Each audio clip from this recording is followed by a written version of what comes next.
Hey, everybody. That beautiful woman right there is Shay Rowell, an awesome real estate agent with Keller Williams Vestavia. Thank you so much, Andy. That guy over there, my amazing counterpart, is Andy Galliano with Gagliano Mortgage. Andy, let's kind of jump in. Can you give us a quick overview of what's going on in the world of mortgages right now? Absolutely. Be glad to. So, interest rates have interest rates have really been up and down. They're going to do that every single week. But over the I'll say last week, rates went down, even though we got a lot of really positive economic news. Positive economic news right now is typically not good for mortgage rates, but the rates went down regardless. And so this week, though, we've gotten positive economic news and the rates have gone up. So we are in a very, very tight interest rate, mortgage rate range right now. And until something drastic happens, we get some sort of major economic news that is a total surprise one way or the other, either stronger or weaker, or until there's some socio-economic thing going on, there's some geopolitical thing going on that will affect interest rates, then I think we're going to see a lot of that right now. Just rates kind of being in a narrow range. We're in the upper end of that narrow range right now, and we'll see what happens from there. But rates are still fantastic. 30-year rates running in the upper sixes, low sevens, and that's hard to beat. I mean, historically, it's pretty solid. So, I'm glad you clarified that because when people hear rates went up, they kind of get scared. So I'm glad you clarified that it's still narrow. So this yeah.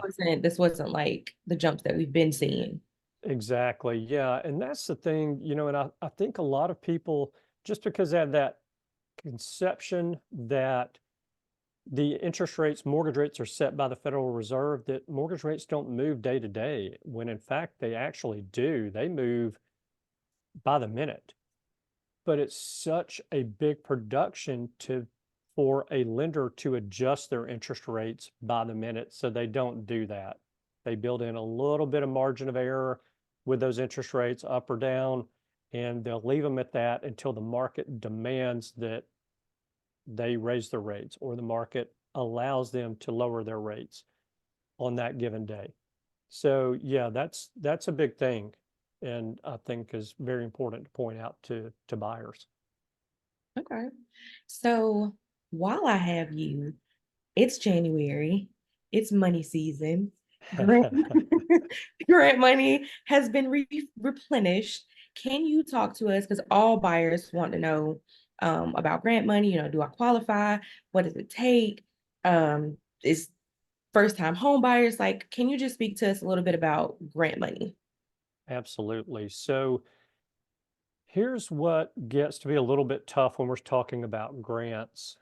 Really, all of the down payment assistance programs, but specifically grants, is that there are numerous programs out there for buyers.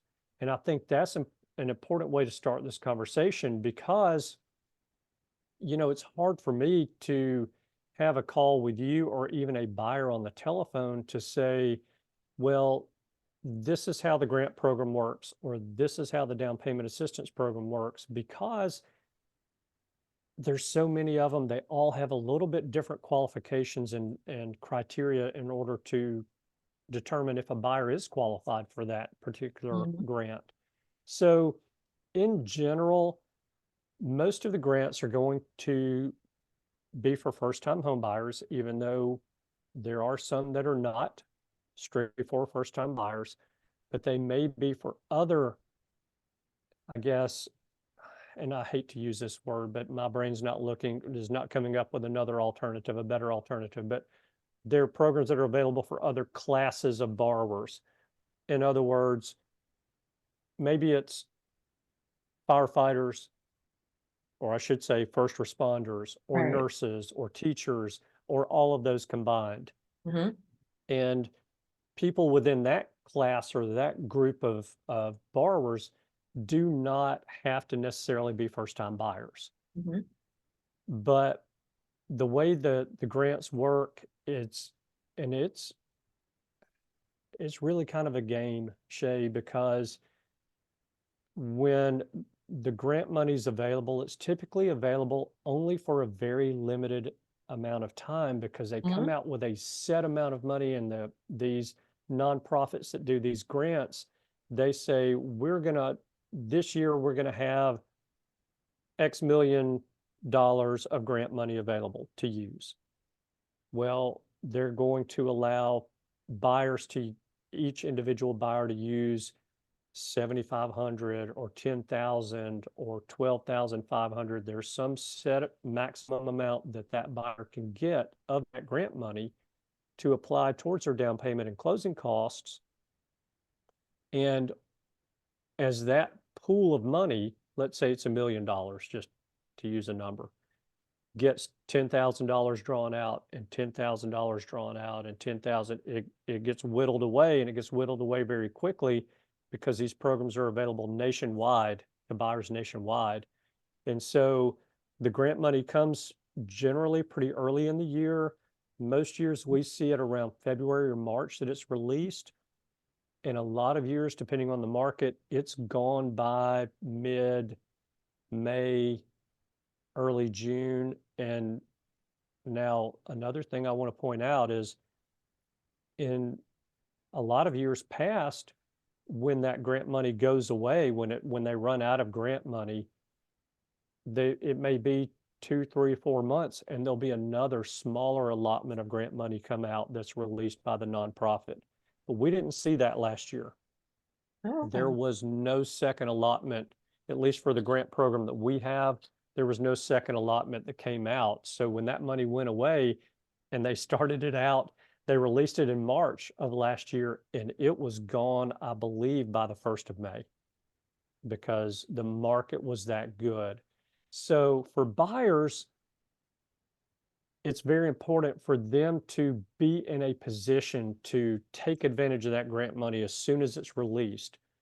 It's very wise for them to go ahead and get pre-approved with a mortgage lender who offers the grants, and have already spoken to you, Shay, about, hey, here's what I'm looking for as a buyer.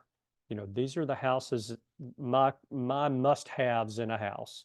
Mhm. And I know you're excellent at going through that with your buyers when you have that initial conversation with them, so that you know what to look for and you can help to set their expectations of what's out there in the market that fits within their must-haves. And so when that grant money is released, it's a good idea. And here's where the tough part comes in, and you know it as well as I do. It's a good idea to have 2 or 3 or 4 houses in mind at that point in time that they want to make a move on, because those funds can go pretty quickly. Mhm. So, I also think it's important to point out something that you said, just kind of clarifying on it. Down payment assistance and grant money is not always the same thing. Like it's all down true. payment assistance programs are not grants. There are down payment assistance programs that are just down payment assistance programs. And True. I think a lot of people don't know that. So I do think it's important to kind of point that out, that even if the grant money does run out, there are other options. Yeah. And I'm glad you mentioned that, because most of the grant money that's out there is that it is a grant by a nonprofit to a home buyer that does not necessarily have to be repaid. Mhm. Now, some of them do have some stipulations, and that's why I said every one of them is different. So it gets a little difficult to say this is how they work, because I can tell you how ours work specifically, or Right. ours works specifically, but that's not all encompassing for every grant program out there. But most of the grants are, upon certain conditions, they do not require repayment. But then you start looking at down payment assistance programs, and a lot of those do require repayment, again, upon some certain conditions. And look, you and I could talk for hours about all of these different programs. We could really get into the weeds about all the fine details, when this particular down payment assistance program is great, when this particular grant program is great, who it's, specifically tailored for, and that type of thing. But we don't have the time to do that. And I bet you whoever's watching this is probably, their eyes are probably starting to glaze over by hearing me mumble already. So, I don't want to put anybody to sleep with this, but it's just important. I guess the point I need to make is that it's important for buyers to go ahead and get with Shay, go ahead and get with us, or whoever, whatever mortgage company that they want to use.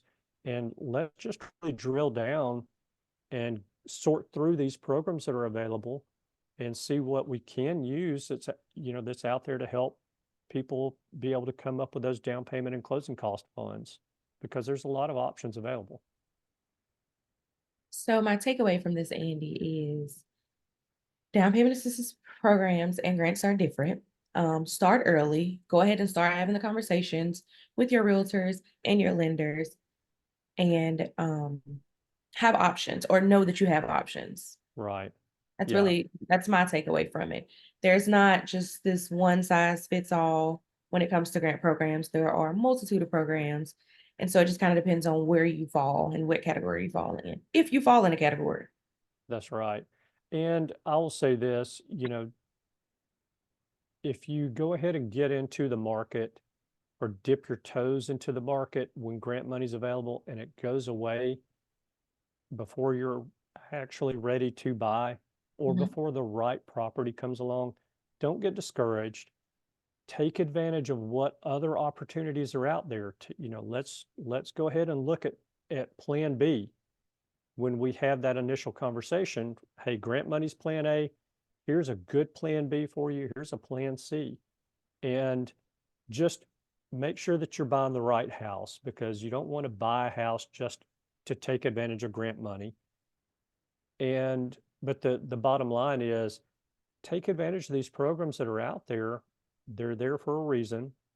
And if you fit within that qualifications for any of those programs, use them. It's better to buy today than it is next year to wait on another allotment of grant money to come out. Right. We can, at some point in the future, you and I probably need to talk about the cost of waiting to buy. Yeah. And because that's a big deal. And I ran the numbers for this past year. It's mind blowing what waiting 1 year will do for you. I mean, it's 6 figures difference. So I can believe it. Yeah, waiting 1 year is a very big deal. And, I'm going to say it. I've been wrong with this one time in my career, and I'm old, so that career is a long, long time. But I've been wrong with it one time, and I'm going to say it now. Today is the best day to buy a house, if you can. Yeah. So, like I said, I've been wrong one time, and we can go back and talk about the Great Recession at some point in time, but I don't want to relive it necessarily. So, yes, you're right. Those are great takeaways. Thank you so much, Andy. I really appreciate this, and I'm sure the listeners will appreciate it as well. Well, thank you for allowing me to do this with you. You're just such a joy to work with. You're an amazing person, and you're an amazing realtor, and we just love working with you and your buyers. I appreciate that. Thank you. All right. So, is that all you have? We're wrapping this thing up? Yeah, we're good. All right. Well, then I look forward to seeing you in a couple of weeks. Well, hopefully I'll see you in between then and now. Yeah. Definitely we'll see you on here in a couple of weeks. All right. Thank you so much, Andy. Thank you, Shay. Have a great day. Bye. Goodbye.